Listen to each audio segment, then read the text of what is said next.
కృష్ణా జిల్లా బాపులపాడు మండలం తిప్పనగుంట గ్రామంలో రైతుల రహదారి సమస్యలపై అధికారులు క్షేత్రస్థాయిలో పరిశీలన నిర్వహించారు.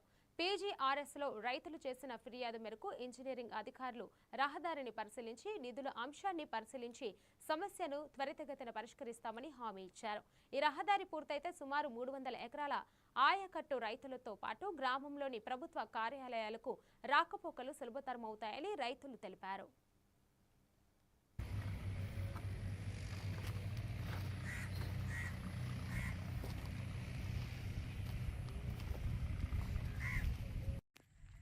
మాది తిప్పనగుంట గ్రామం అండి. ఈ కురమాలకొండ వరకు రోడ్డు గవర్నమెంట్ వారు శాంక్షన్ చేశారు, జెడ్పీఎస్ వాళ్ళు. మరి ఈ రోడ్డుపై కూడా కొంతమంది గ్రామంలో ఉన్న నాయకులు కొంతమంది ఆఫ్ చేస్తున్నారు.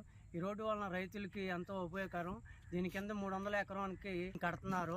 చెరువు కూడా పంచాయతీకి ఆదాయ చెరువుకు కూడా ఎంతో ఉపయోగకరం, రైతులకి ఎంతో ఉపయోగకరం అండి. ఇప్పుడు వచ్చిన ఏఈ గారు ఏమో చూస్తాం చేస్తానంటున్నారు, కానీ ఆల్రెడీ శాంక్షన్ అయిందండి అని చెప్తున్నారు సార్. ఆయన పట్టించుకోకుండా చూసి చేస్తామని అంటున్నారు. దయచేసి అధికారులు ఈ రోడ్డుని తొందరగా ఏంటండి జెడ్పీ చైర్మన్ గారు శాంక్షన్ చేశారు. ఆ రోడ్నేమో పోయినకుండా ఎమ్మెల్యే పిఏ విజయ్ ఆపాడని చెప్పి క్రితం ఎండిఓ చెబితే మేము కంప్లైంట్ ఇచ్చాము. పీజీఆర్ఎస్ కంప్లైంట్ ఇస్తే దానికి ఏఈ గారు వచ్చి రోడ్డును పరిశీలించారు. చూస్తాం చేస్తాం అంటున్నారు. మరి ఎంతవరకు జరిగింది రైతుల సమస్య అని చెబుతున్నారండి. దాని మీద మీరు తగు చర్యలు తీసుకోవాలని మీడియా ద్వారా కోరుకుంటున్నాం. ఇప్పుడు అదే చెప్పాము ఏఈ గారికి కూడా.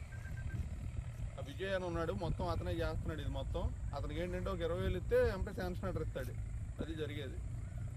అతను మొత్తం 5,000 కూడా కక్కుర్తి పడుతున్నాడు. అతని పరిస్థితి అట్ట ఉంది. రోడ్లు ఆపడం, రోడ్లు శాంక్షన్ చేయాలన్నా ఆపాలన్నా అతనికి 5,000, 10,000, 20,000 ఇవ్వాలి.